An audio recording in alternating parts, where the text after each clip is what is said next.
ตำนุ่งเกียวดำ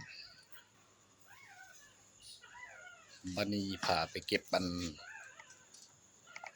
แมงไม้ลมเร่อมาบ่มาเอาแมงกะเลด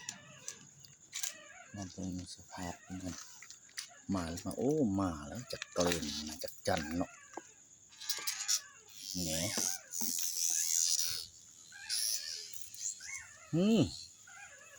โมไรสัม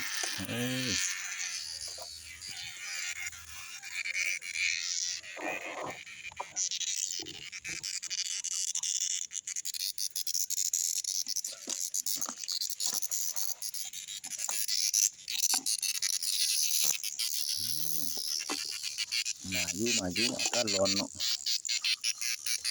มึงจะต่ำจะมังง่วงเนาะวัง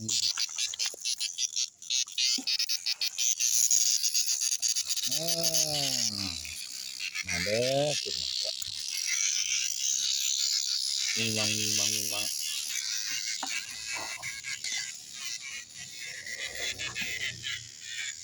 กับธรรมชาติบ้านนา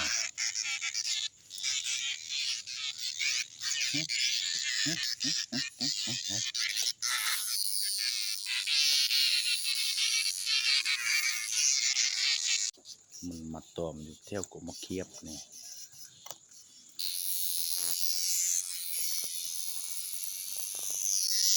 ก็ผมมาล่าอยู่นะ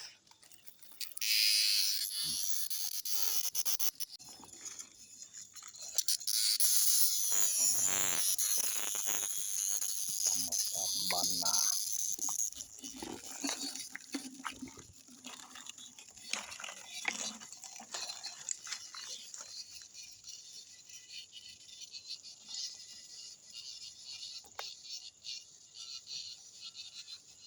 ตะเวน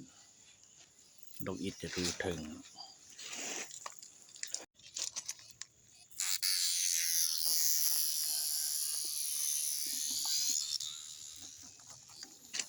จับดูกันเป็นไม้ใบหญ้านี่แหละกูมักสลิงปิคือหม้อน้อย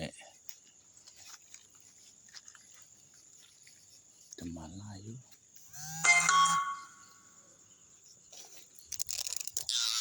แม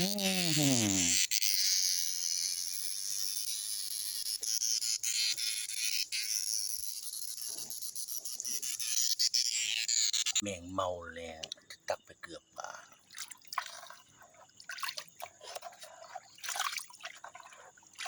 มะเขือปลาดุกพันนะ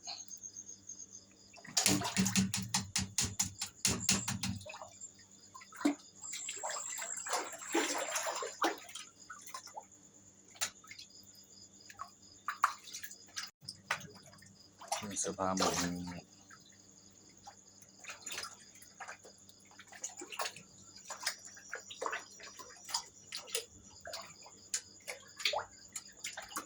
อาหารเปียกเนาะเกลือกบยำแรง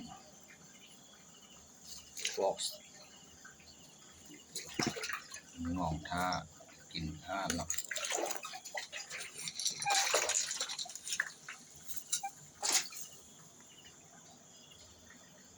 ง่ายเรียนแบบธรรมศาสตร์เนาะ